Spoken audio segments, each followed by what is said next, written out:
Les mots flottaient dans l'air chaud de la cuisine, lourds et poisseux comme la vapeur qui s'échappait de la cocotte sur le feu.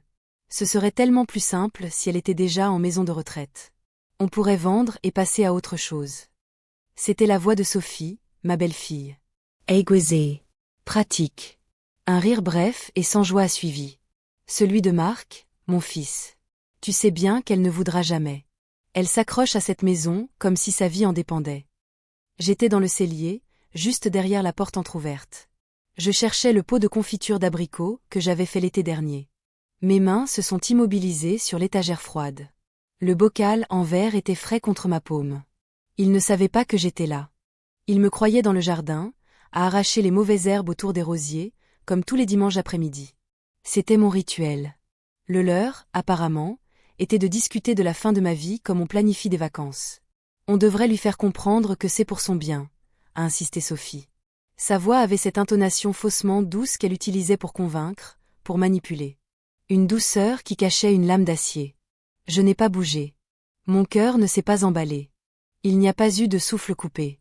Juste un grand silence à l'intérieur de moi. Un silence froid et vaste, comme un lac gelé en plein hiver.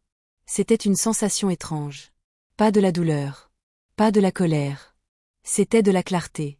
Pendant des années, j'avais collectionné les petites coupures, les oublis, les condescendances. Le Noël où il m'avait dit de ne rien apporter parce que les enfants n'aimaient pas la cuisine démodée. J'avais quand même apporté une tarte aux pommes, à la cannelle. Elle était restée intacte sur le buffet, couverte d'un film plastique, jusqu'à ce que je la remporte chez moi, le cœur un peu plus lourd. Le jour de mes 70 ans, quand Marc avait oublié d'appeler. Il s'en était excusé 2 jours plus tard, dans un texto rapide. Désolé maman, journée de fou au bureau. On se rattrape bientôt. Nous ne nous étions jamais rattrapés. Chaque petite négligence avait été une pierre ajoutée à un mur invisible entre nous. Je pensais que ce mur était fait de malentendus, de vies trop remplies. Ce jour-là, dans le silence du cellier, j'ai compris. Le mur était fait de leur mépris. Et j'étais celle qui avait fourni les pierres. J'ai entendu le bruit d'une chaise raclant le sol. Il se levait. J'ai doucement reposé le pot de confiture sur l'étagère. Je n'en avais plus envie. Le goût sucré dans ma bouche aurait été un mensonge. Je suis restée immobile jusqu'à ce que j'entende la porte d'entrée se fermer. Le bruit de leur voiture s'éloignant sur le gravier de l'allée. Puis, le silence est revenu. Mais ce n'était plus le même. C'était un silence qui m'appartenait. Je suis sortie du cellier et je suis allée dans le salon. Le fauteuil en velours usé m'attendait près de la fenêtre. La pendule sur la cheminée égrenait les secondes avec une lenteur solennelle. Tic, tac. Le son était net, précis. Chaque seconde était une décision. Je me suis assise. Mes mains ne tremblaient pas. Je les ai regardées, posées sur mes genoux. Des mains qui avaient pétri le pain, changé des couches, soigné des genoux écorchés. Des mains qui avaient signé des chèques pour des études, un premier appartement, un mariage. Des mains qui avaient tout donné. Ils pensaient que je m'accrochais à cette maison. Ils n'avaient rien compris. Ce n'était pas la maison. C'était la dignité. La dernière chose qu'il me restait. Et ils voulaient me la prendre aussi, pour leur simplicité. J'ai regardé par la fenêtre. Le soleil filtrait à travers les feuilles du vieux chêne que mon mari, Jean, avait planté à la naissance de Marc. L'arbre était immense maintenant. Fort. Ses racines plongeaient profondément dans la terre. Il ne demandait rien à personne. Il était là, simplement. Ce jour-là, quelque chose en moi a décidé de lui ressembler. La nuit est tombée lentement. Je n'ai pas allumé les lumières. Je suis restée dans le fauteuil, à regarder les ombres s'allonger dans la pièce. Les objets perdaient leur couleur pour ne garder que leur forme. Le piano, silencieux depuis la mort de Jean. La bibliothèque, pleine de livres que j'avais lus et relus. Ma vie était là, dans ces murs. Une vie qu'il voulait effacer. Le lendemain matin, je me suis levée avant l'aube. J'ai préparé mon thé noir, comme tous les jours. Le rituel était le même, mais je n'étais plus la même personne. La vapeur qui montait de la tasse était une promesse de chaleur, pas une brume qui cachait la vérité. J'ai ouvert le tiroir du bureau de Jean. L'odeur de bois ciré et de papier ancien a flotté jusqu'à moi. J'ai sorti le carnet d'adresses. La couverture en cuir était souple sous mes doigts. J'ai tourné les pages jusqu'à la lettre D. Dubois, Antoine. Avocat. L'écriture de Jean était ferme, élégante. Je n'ai pas appelé tout de suite. J'ai posé le carnet sur la table de la cuisine. J'ai bu mon thé. J'ai regardé le jour se lever. C'était une action délibérée. Un plan qui se formait, non pas dans ma tête, mais dans mon âme. C'était calme. Methodique. La première étape était de comprendre. De savoir où j'en étais. Juridiquement. Financièrement. J'avais toujours laissé Jean s'occuper de ces choses. Après sa mort, Marc avait pris le relais, avec un soupir impatient. Ne t'en fais pas pour ça, maman. C'est trop compliqué pour toi. J'avais accepté. C'était plus simple. J'étais fatiguée par le deuil. Je lui avais fait confiance. J'avais signé des procurations.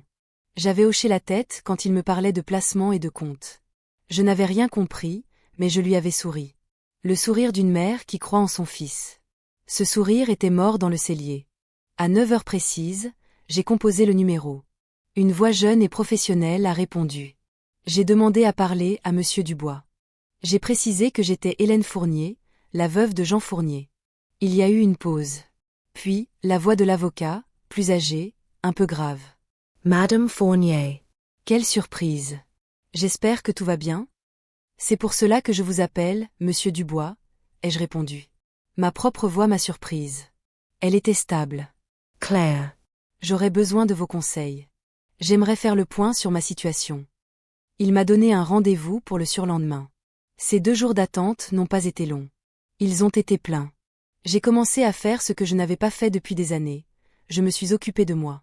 J'ai cuisiné un plat que j'étais la seule à aimer. Un gratin de légumes avec beaucoup d'herbes de Provence. L'odeur a rempli la cuisine. C'était l'odeur de mon choix. J'ai trié les photos de famille. J'ai mis de côté celles où Marc et Sophie posaient avec des sourires forcés, leurs bras autour de moi comme s'ils me soutenaient, alors qu'en réalité, ils me pesaient. J'ai gardé celle de Jean. Celle de Marc enfant. Celle de ma petite fille, Chloé, avant qu'elle ne parte étudier à l'étranger. Chloé. Elle m'envoyait des cartes postales. Elle m'appelait. Sa voix n'avait pas la douceur calculée de sa mère. Elle était franche, parfois un peu brusque, mais toujours sincère. Elle était la seule à me demander vraiment comment j'allais. Pas le comment ça va, poli qui n'attend pas de réponse. Le vrai. Celui qui écoute. J'ai retourné la photo de famille la plus récente, celle prise au dernier anniversaire de Marc. Nous étions tous là, figés dans une mise en scène du bonheur. Je l'ai retournée face contre le mur du buffet. L'acte était petit, silencieux. Mais il a fait plus de bruit dans mon cœur qu'un coup de tonnerre. Le jour du rendez-vous, je me suis habillée avec soin. Un tailleur que je n'avais pas porté depuis l'enterrement de Jean. Il était un peu large, mais la coupe était impeccable. J'ai mis le collier de perles qu'il m'avait offert pour nos 40 ans de mariage. Ce n'était pas une armure. C'était un rappel de qui j'étais. Le bureau de Monsieur Dubois sentait le cuir, le papier et le café fort. Une odeur stérile, mais rassurante. C'était un lieu de fait, pas d'émotion. Monsieur Dubois avait les cheveux blancs et des yeux vifs derrière des lunettes cerclées d'écailles. Il m'a écouté sans m'interrompre. Je n'ai pas raconté l'épisode du cellier. Je n'ai pas parlé de la tarte aux pommes. J'ai simplement dit, mon fils gère mes finances depuis la mort de mon mari. J'aimerais reprendre le contrôle. Je veux savoir exactement ce que je possède, et je veux être la seule à pouvoir en disposer. Il a hoché la tête, lentement. Il n'a montré aucune surprise. Il a ouvert un dossier. Mon nom était écrit dessus. Il a commencé à me poser des questions. Precise. Technique. J'ai répondu du mieux que je pouvais. Pour certaines, j'ai dû dire, je ne sais pas. Marc s'en est occupé. À chaque « je ne sais pas », une petite flamme de détermination s'allumait en moi. Je ne dirai plus jamais ces mots. La première étape, m'a-t-il expliqué, était de révoquer toutes les procurations. C'était simple. Un document à signer. Une lettre recommandée à envoyer à la banque. Et à Marc. Il va probablement vous appeler, m'a prévenu l'avocat. Il sera surpris. Peut-être en colère. Je sais, ai-je dit. Êtes-vous sûre de vouloir faire ça, Madame Fournier? Son regard était direct. Il ne me jugeait pas. Il s'assurait que je comprenais la portée de ma décision. J'ai pensé à la voix de Sophie. Passer à autre chose. J'ai pensé au rire de Marc. J'ai pensé au silence froid qui m'avait envahi. Je suis absolument certaine, Monsieur Dubois. J'ai signé le document. Le clic de son stylo sur le papier a été le son le plus satisfaisant que j'ai entendu depuis longtemps. C'était le son d'une porte qui se fermait. Et d'une autre qui s'ouvrait. Je suis rentrée chez moi. La maison semblait plus grande. Plus lumineuse. J'ai ouvert le tiroir où je gardais les cadeaux que j'avais achetés d'avance pour les anniversaires et pour Noël. Il y avait une montre pour Marc. Un foulard en soie pour Sophie. Des jouets pour les petits-enfants, qui ne venaient presque jamais me voir. J'ai tout mis dans un grand sac. Methodicament. Je ne resentais ni tristesse ni zaure. Juste une sorte de soulagement. Comme si je vidais une pièce encombrée pour enfin pouvoir respirer. J'ai déposé le sac dans l'entrée. Demain, je l'apporterai à une œuvre de charité. Ces objets n'avaient plus de destinataire. Ils étaient des reliques d'une relation qui n'existait que dans mon esprit. Le téléphone a sonné 3 jours plus tard. C'était un numéro inconnu. J'ai décroché. C'était le directeur de ma banque. Sa voix était nerveuse. Madame Fournier, nous avons bien reçu la lettre de votre avocat. Je voulais juste m'assurer que tout allait bien. Que vous étiez bien à l'origine de cette décision. C'est bien ma décision, monsieur Martin. Est-ce que cela pose un problème? Non, non, pas du tout. C'est votre droit le plus strict. C'est juste que, votre fils, monsieur Fournier, est venu ce matin. Il n'était pas au courant. Il était, très contrarié. Je l'imagine, ai-je répondu calmement. Y a-t-il autre chose? Le silence au bout du fil était éloquent. Il s'attendait à des explications. À des justifications. Je ne lui en ai donné aucune. Non, Madame Fournier. Tout est en ordre. J'ai raccroché. J'ai regardé le téléphone. Il allait sonner de nouveau. Je le savais. Il a sonné 1 heure plus tard. Le nom de Marc s'est affiché. J'ai laissé le son strident emplir la cuisine. Je l'ai écouté jusqu'à la dernière sonnerie. Puis, le silence. Un message vocal a été laissé. Je ne l'ai pas écouté. Je l'ai effacé. Pas écouté. Efface. Un deuxième appel. Sophie. Même traitement. Laisser sonner. Effacer le message. Leurs tentatives sont devenues frénétiques. Des SMS ont commencé à arriver. Le premier de Marc, « Maman, rappelle-moi. Il y a un problème à la banque. » Un problème. Pour lui, oui. Le deuxième, « Maman, je m'inquiète. Tu ne réponds pas. Est-ce que ça va? » L'inquiétude. Un mot qu'il utilisait rarement. Et jamais pour moi. Celui de Sophie était plus direct. « Hélène, Marc m'a dit pour la banque. Qu'est-ce que vous faites? C'est ridicule. Rappelez-nous immédiatement. » Ce n'était plus « maman ». C'était « Hélène ». Et ce n'était plus une question. C'était un ordre. Je n'ai pas répondu. J'ai posé le téléphone sur le comptoir, écran retourné. Leur panique ne m'atteignait pas. Elle me confirmait seulement que j'avais pris la bonne décision. Leur préoccupation n'était pas pour moi, mais pour le contrôle qu'ils venaient de perdre. Pendant des années, j'avais été un meuble pratique dans leur vie. Une babysitter gratuite. Une source de fonds occasionnels. Une présence silencieuse qui ne demandait rien. Le meuble venait de se lever et de quitter la pièce. Et cela les mettait en fureur. Le lendemain, j'ai changé les serrures. Le serrurier était un jeune homme aimable qui a fait son travail rapidement. Quand il est parti, j'ai tenu la nouvelle clé dans ma main. Elle était brillante. Froide.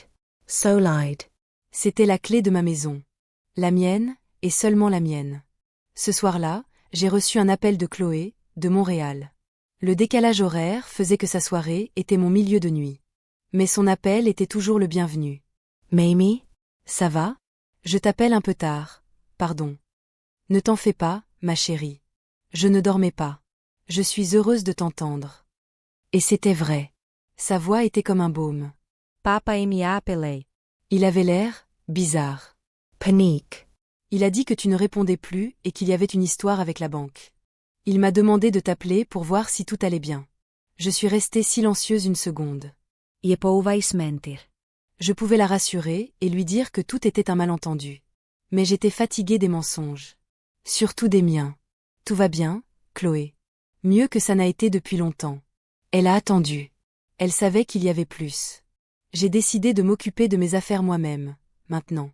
C'est tout. Oh, a-t-elle dit. Et dans ce simple mot, il y avait de la compréhension. De la surprise. Et peut-être, une pointe d'admiration. D'accord. Mais, ils ont l'air vraiment en colère.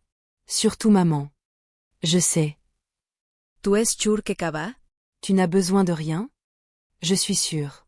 Et la seule chose dont j'ai besoin, c'est de parler avec toi de temps en temps. De tes cours, de tes amis. De ta vie. Nous avons parlé pendant 1 heure. Elle m'a raconté ses examens, un garçon qu'elle avait rencontré, la neige qui commençait à tomber sur la ville. Je l'ai écoutée, et pour la première fois, je n'avais pas l'impression d'être une charge. J'étais juste sa grand-mère. Une personne. Quand nous avons raccroché, je me sentais plus forte. La validation de Chloé, même implicite, était le soutien dont j'avais besoin. Elle ne m'avait pas jugée. Elle m'avait cru. Les jours suivants ont été un ballet d'action méthodique. Un autre rendez-vous avec Monsieur Dubois. Il avait rassemblé tous les documents. Nous avons passé des heures à tout examiner. Mes comptes. Mes assurances-vie. Le titre de propriété de la maison. J'ai découvert des choses. Des placements que Marc avait faits en mon nom, dans des fonds qui semblaient plus bénéfiques pour lui que pour moi. Des petites sommes retirées régulièrement, justifiées par des frais de gestion, dont il ne m'avait jamais parlé. Ce n'étaient pas des vols spectaculaires. C'était une érosion lente. Une ponction constante sur mon autonomie, faite avec la certitude que je ne regarderai jamais. Que je ne saurai jamais. Monsieur Dubois a été impeccable. Il n'a fait aucun commentaire personnel. Il a simplement exposé les faits. Nous pouvons récupérer une partie de ces frais, a-t-il dit. Il faudrait engager une procédure. J'ai secoué la tête. Non. Je ne veux pas d'une bataille. Je veux juste que ça s'arrête. Je veux sécuriser ce qu'il reste. Nous avons donc tout restructuré. Nous avons clôturé les comptes auxquels Marc avait eu accès. Nous en avons ouvert de nouveaux, dans une autre banque. Nous avons changé les bénéficiaires de mes assurances-vie. Le nom de Marc a été remplacé par celui de Chloé. Et celui d'une association qui aidait les femmes âgées en situation de précarité. La décision la plus difficile a été celle de la maison. C'était ma maison. Celle que Jean et moi avions construite. Chaque pièce contenait un souvenir. Mais en l'examinant avec mes nouveaux yeux, je la voyais différemment. Elle était trop grande. Le jardin demandait trop d'entretien. Les escaliers devenaient un défi. Et surtout, elle était l'objet de leur convoitise.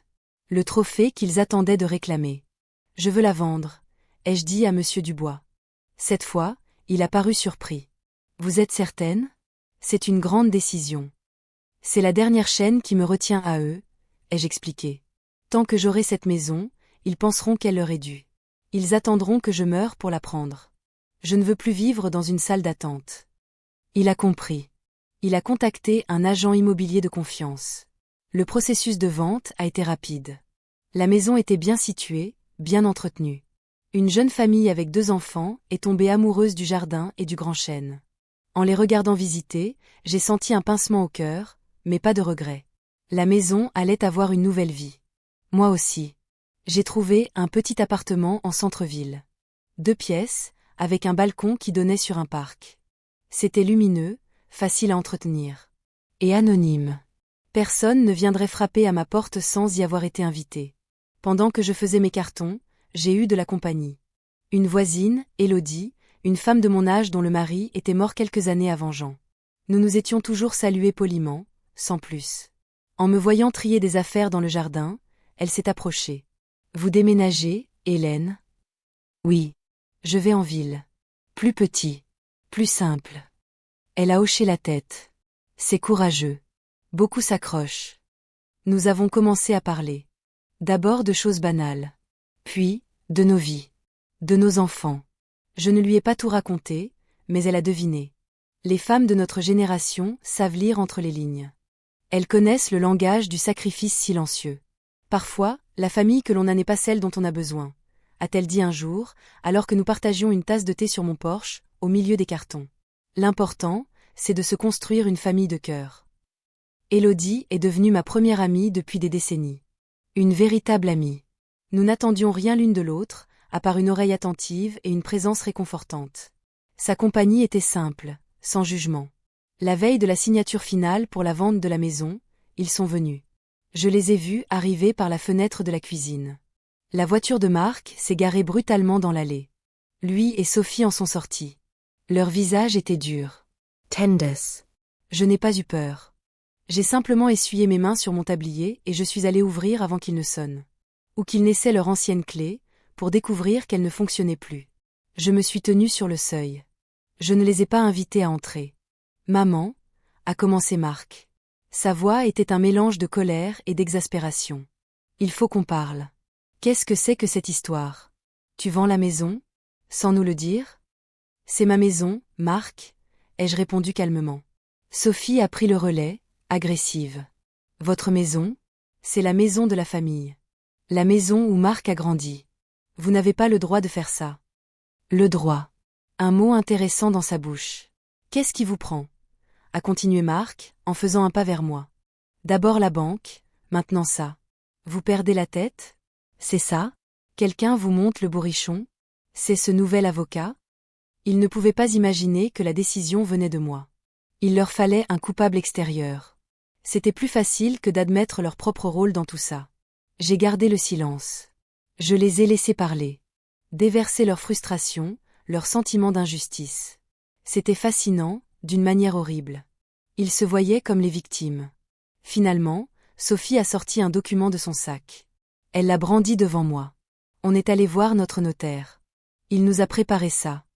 Elle a eu un sourire qui se voulait apaisant, mais qui était effrayant. C'est pour vous protéger, Hélène. Pour que personne ne puisse abuser de vous.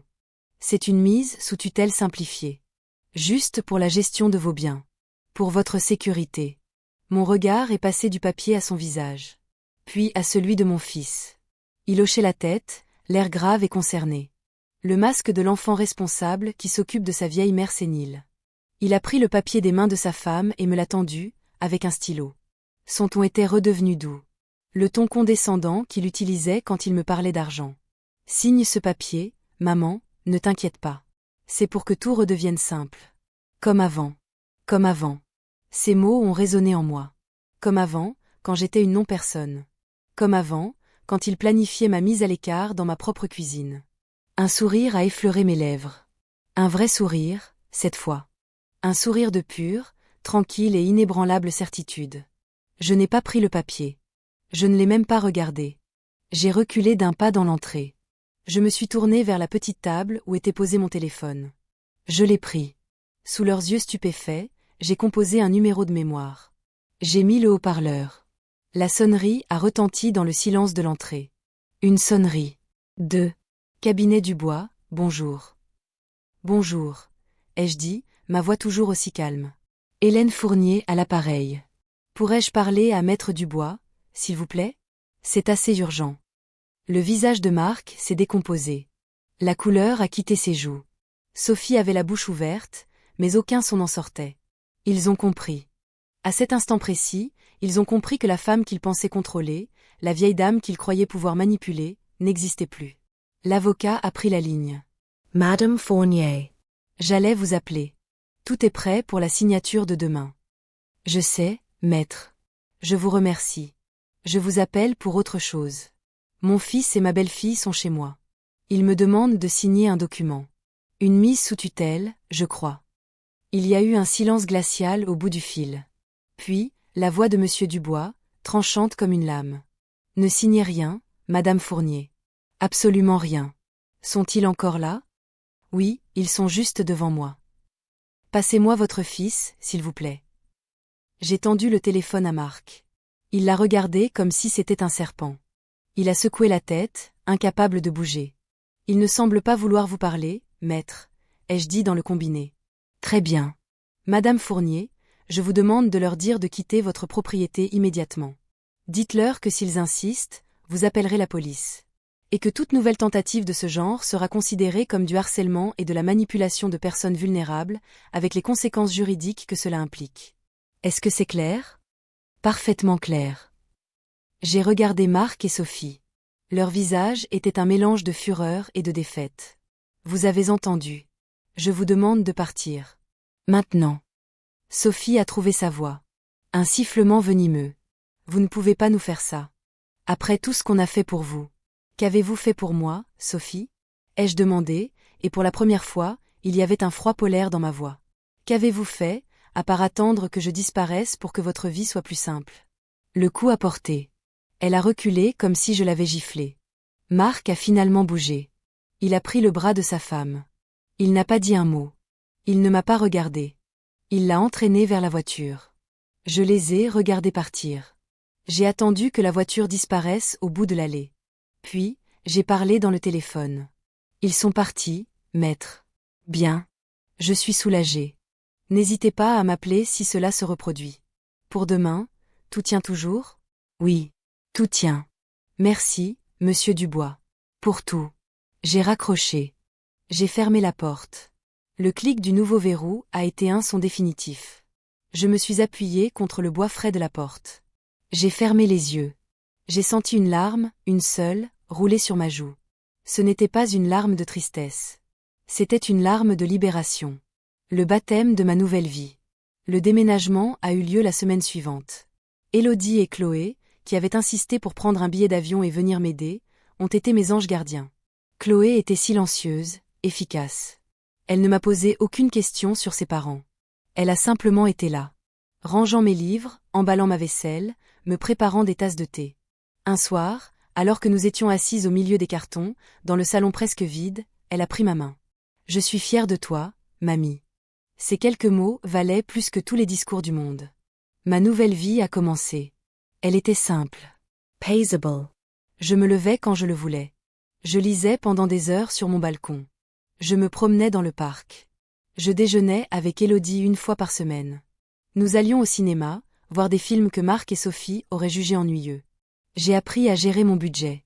J'ai ouvert un ordinateur portable que Chloé m'avait installé. J'ai appris à payer mes factures en ligne, à consulter mes comptes. Ce n'était pas si compliqué, finalement. Juste une question de volonté. L'argent de la vente de la maison était en sécurité.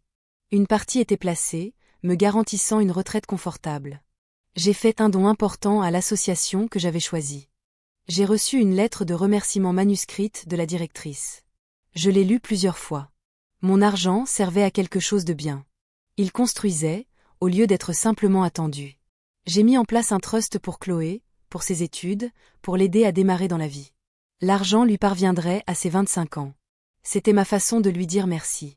De lui transmettre un héritage qui n'était pas seulement financier, mais un héritage de force et d'indépendance. Mon testament a été réécrit. Clair. Précis. Inattaquable. Monsieur Dubois s'en était assuré. J'ai reçu une lettre de Marc, un mois après mon déménagement. Il avait dû obtenir ma nouvelle adresse par Chloé, qui avait dû céder après beaucoup d'insistance. C'était une lettre étrange. Un mélange de reproches, d'auto-justification et enfoui sous des couches de fierté blessée, une lueur de quelque chose qui ressemblait à du regret. Il écrivait qu'il ne comprenait pas, que tout ce qu'il avait fait était pour mon bien, qu'il avait toujours voulu me simplifier la vie. Simplifier. Ce mot encore. Il ne comprenait pas que simplifier ma vie, pour lui, signifiait l'effacer. La dernière phrase était « Tu me manques, maman ». J'ai lu la lettre. Je l'ai pliée et je l'ai posée sur la commode dans mon entrée. Je ne lui ai pas répondu. Pas encore. La porte n'était pas claquée pour toujours. Mais elle n'était pas grande ouverte non plus. Elle était juste entr'ouverte. Et c'était à lui, maintenant, de trouver le courage et l'humilité de la pousser. Sans rien exiger. Sans rien attendre en retour. Ce n'était plus à moi d'attendre. Mon temps d'attente était terminé. Aujourd'hui, le soleil brille. Mon appartement est rempli de lumière. Sur la petite table du balcon, il y a une tasse de thé qui refroidit doucement et un livre ouvert. Le tic-tac d'une horloge ne rythme plus mes journées. Le seul son est le murmure du vent dans les arbres du parc et le rire lointain des enfants. Je ne suis pas une femme triomphante. Je ne suis pas remplie de joie exubérante. Je suis quelque chose de plus profond. De plus solide. Je suis en paix. Je suis entière. Et pour la première fois depuis des années, quand je me regarde dans le miroir, je reconnais la femme que je vois. Elle a des rides, des cheveux blancs, et des mains qui ont beaucoup vécu. Mais ses yeux sont clairs. Et ils ne regardent plus en arrière.